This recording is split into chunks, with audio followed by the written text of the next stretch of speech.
actually had a connection on what routes and what comeback routes he's supposed to be. And then it's like right the year before he went to Minnesota, whenever that joke was made, he took it so personal, he lost that connection with Rodgers. And it's like if you lose that, you're gonna phase out of the offense. And that's why I think Geronimo is James still there, is Jones because James Jones led the league in 2000. What was it? 2013 in touchdowns. yeah, 14 I think. I mean, on the back shoulder fade, which is all a feeling and timing and trust throw. Yeah, it's the connection you have with the quarterback, and he You knows have where to be. Rodgers Well, is going that's to what put I'm the ball saying. even Like, before the snap. right. I mean, that only works if you guys, the wide receiver and the quarterback, are on the exact same page, and he knows he has to be looking for that. If there's any doubt on either one of the guys, that play never works. It just doesn't. Usually an interception, in No, fact. well, I mean, last year you could see that the rookies and Rodgers are trying to get on the same page. Um, Especially like ESB, kind of like there's some routes he just wasn't used to because Notre Dame doesn't have that advanced of a playbook yet, and they run a Right. lot more simpler routes. So he wasn't used to the audibles and all the adjustments Rodgers was throwing at him. So I'm sure he's learning that now. But I mean, I was reading in OTAs the 11-on-11 drills, and Rodgers hit MDS for a couple touchdowns on the OTAs, and that just excites the hell out of me too because MDS, we were just talking about him. I mean, the potential this guy has, especially with his speed and the fact he went and learned the whole offensive playbook last year of every position. Also went and worked out with Randy Moss. It just shows his work ethic, and I think it's really going to pay off this year. People need to be excited about him, and see that. I think they really need to be excited about him.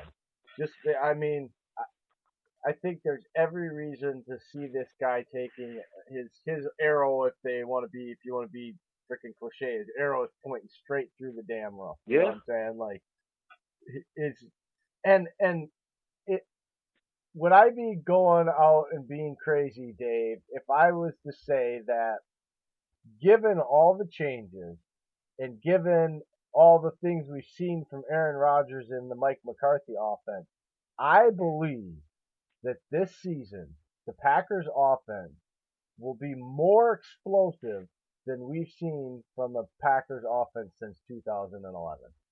I will And I'm 100% talking agree with you.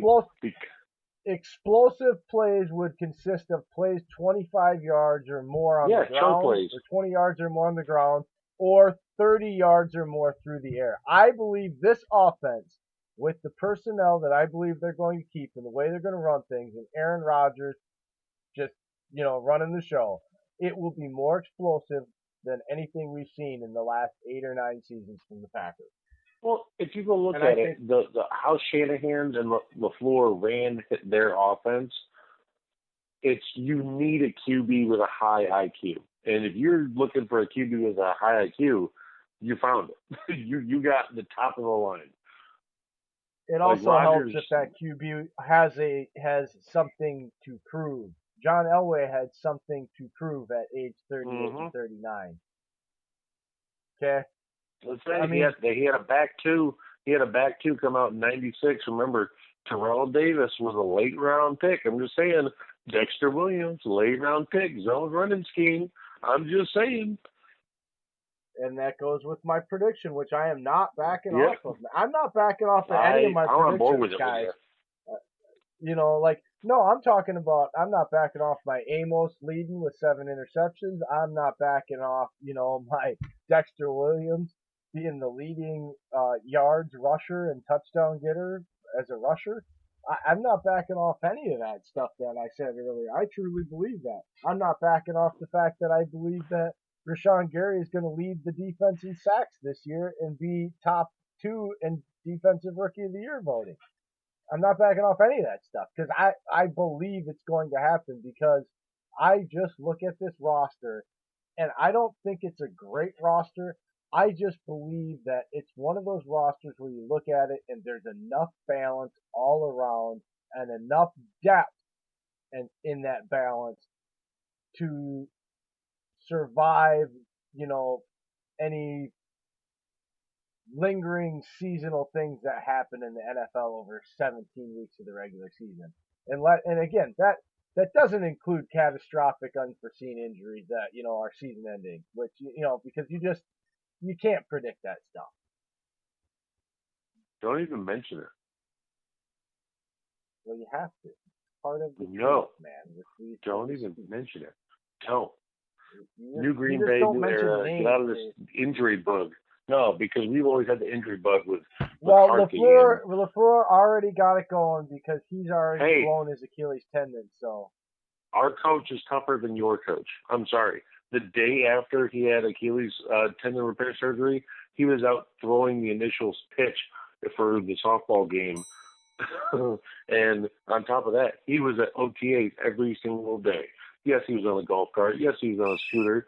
But he was out moving and grooving, making sure his team gets what needs to be done. Hello? You play to win the game. I love our new coach. yes, I do too. I think and let's, given that, since we're talking about coaching, the big topic I've seen in the last few days is talking about the importance or non-importance of special teams in this debate. And it kind of irritates me because special teams, we lost an NFC championship because of fake field goals and fake punts. We have lost regular season games because of fake field goals and fake punts. We have lost games because of botched snaps and screwed up kicks and screwed up holds on kicks and field goal attempts and botched frickin' snaps on punts that get blocked. People that don't believe special teams is highly important as one of the three phases of the game just because they're not on the field nearly as much as the offense or the defense. And so how can they be accounted for 1/3 of the game? You're truly not understanding the entirety of the football game. What do you think, Dave? I got more, but I think special teams is, I think special teams is very important because like you just said, the games you just listed that we went through because of special teams, it literally has been our Achilles heel on everything. Yes, people can say defense, but if you really want to go ahead and talk about it, I'm sorry. It's been horrendous. We didn't even have a solid return man. Everyone's like, "Oh, Trevor Davis." No, Trevor Davis. Like, I'm sorry. Erratic at best. People are high on him. I don't get it. Don't waste a freaking roster spot on the wide receiver for him just to keep him. Some names I've been seeing for kick return and punt returns have actually been Terry Alexander. I've actually seen Aaron Jones do kick returning duties. And with his vision and the way he sees blocks, that actually might work. Look, and this is what brought on the debate is, well, it's not important enough to take a potential starter or even a guy that's going to be a big role player. Why? Seattle did it all the time when they won the Super Bowl. And it's like, that's the whole point is we've seen what taking a bottom of the roster guy and continually putting him back there and having offensive and defensive linemen on special teams that are fringe roster guys continually screw things up that other teams are putting guys that out there that aren't going to make those mental mistakes. It's been the difference in us winning and losing games. I don't understand how the fans how they're blocking these things from their memory, Dave. It's astounding what people choose to remember when I get on Twitter sometimes and how they remember what the last couple of seasons or the last 5 years have been like. And the things that they just choose not to remember at all or acknowledge actually happened. It's astounding. It baffles me sometimes. Well, another way to look at it is, why am I seeing this new kicker that they brought in to OTAs already, and he's making every single goddamn kick, but Crosby is missing at least one kick a day? Why am I seeing that? Like, I'm sorry, we're paying this dude $5 million to kick the football and put it up through the uprights. I understand Mason's old, but old usually comes with, hey, it's easier. He knows it's repetition. Man, it's irritating the hell out of me because we lost a game last year in Detroit because of that reason. 5 missed kicks Arizona in game. one freaking game. No, Arizona. I'll get to the Arizona game. I'm talking about the Detroit game. Even if he makes 2 of those kicks, Jay, the Rodgers would only be 5 points away. They win the game because Rodgers goes within a touchdown. He goes in kill mode. And you're absolutely right, Dave. You're absolutely right. He needs more competition, and the fact that the one competition guy he has in camp is outshining him. Yes, and they're just like I just don't understand. That's just me. I don't know. No, look, I'm tired of seeing unbalanced Packer teams. I want to see when I turn on games for once what I have been seeing for the last 3 seasons now when I turn on the league, other games in the league. I am seeing more and more, and I'm not talking about, I don't turn on and see these teams great. The Colts aren't great, but they were balanced. Now you might say that, now you look at the Chiefs offense was great, but their defense was trash. So they end up being just an okay team in the end of the day. You see what I'm saying? Like, the teams that really, look at the damn Patriots. They are not great at anything, but they won the Super Bowl. They're balanced. They're not great at anything, but they can morph because they're damn good at a lot of stuff. The teams every damn year. And who's their great players, or what do they do so great on defense that you can just point your finger to it? Other than saying they don't allow them to score that much. Well, that's the point of defense, isn't it? Not to let the other team score that much? So how is that a great attribute? It's just what you're supposed to do. They don't have high interceptions. They don't have high sack numbers. You know what I mean? Like, they kill drives. They go 3 and outs. That's exactly what their job's supposed to do. That's my point, Dave. You understand? I know. It just blows my mind other people don't see it like we do.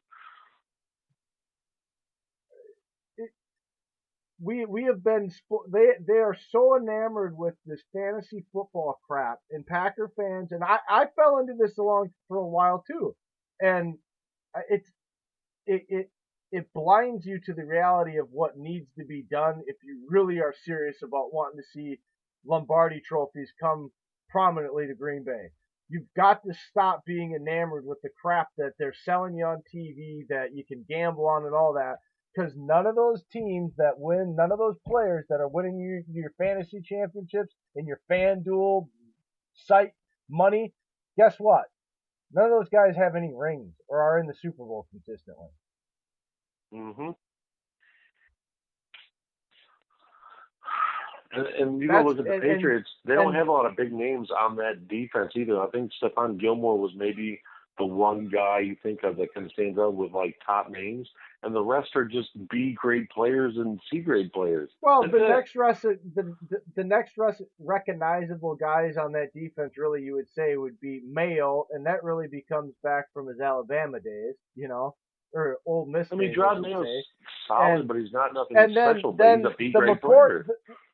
Yeah, but then there's the McCourty twins because they're identical twins and they have national TV commercials. And I mean, they are good players, don't get me wrong, but it's not like they're superstars. I'm just saying, but that's my point, Jay. They are B-grade players. Right. There's nothing special, but they work well together. That's what the thing is. And if you honestly, get a bunch of what? Well, go ahead.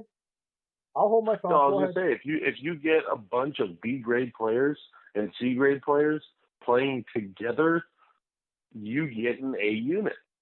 That's what you do. You literally get a higher grade unit. Well, I don't know. Their secondary is kind of the only A player in that Seattle secondary, truly, and even on that whole defense. What's well, there's 2. They had 2 A players, and that made up for all the other C+ and B players that were on there. Because let's face it, Richard Sherman. Why could Richard Sherman, who didn't have great hips, watch the film, guys? Yeah, he had great numbers, but they didn't throw at him. Why? Because he knew he could jump routes. And dude, Earl Thomas Earl Thomas in the back. If you don't, why are we so high on Darnell